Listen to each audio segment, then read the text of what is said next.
I never would have imagined that after seeing both of the Snow White movies released this year, the main character from Mirror Mirror would be a more badass Snow White than this one. And that has a lot to do with both Kristen Stewart's acting in Snow White and the Huntsman, and the fact that she is written as such a passive character. A character can be described by other characters in the movie, or it can be described by his or her own actions.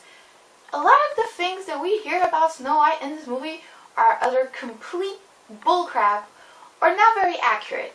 We constantly hear about how Snow White is so innocent and she's so pure and her innocence and purity are going to save the kingdom.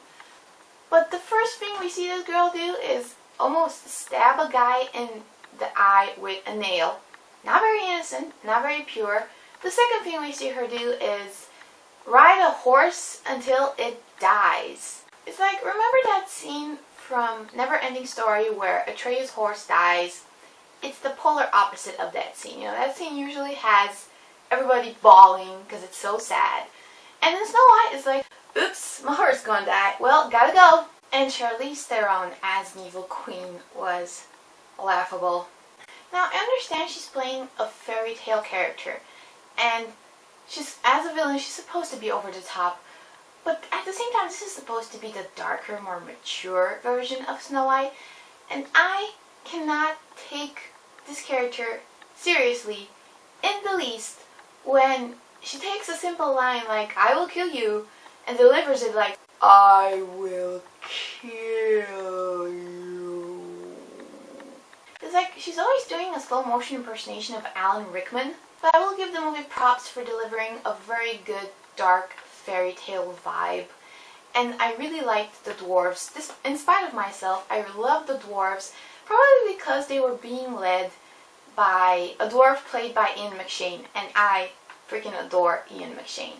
The prince, however, is the most useless character in this movie. He only exists to complete a romantic triangle that nobody cares about anyway. And whenever I saw this guy on screen, I just wanted to like grab him and shake him and be like, she don't want you, man, can't you see that? The Huntsman is like everything you think you know about the Huntsman based on the trailer, you already know. That is exactly the kind of character he is in this movie. And Chris Hemsworth, bless his heart, while he is the only one that is kind of sort of charming and you kind of root for him a little bit, at the same time he does this really bad Scottish accent. Why, Chris Hemsworth? Why? Everything about Snow White is so obvious. Like, the action scenes are so obvious, and the way that the romantic triangle is supposed to play out is so obvious that even though it has a really good atmosphere going for it and really good design and cinematography, ultimately there was nothing about it to really get me excited.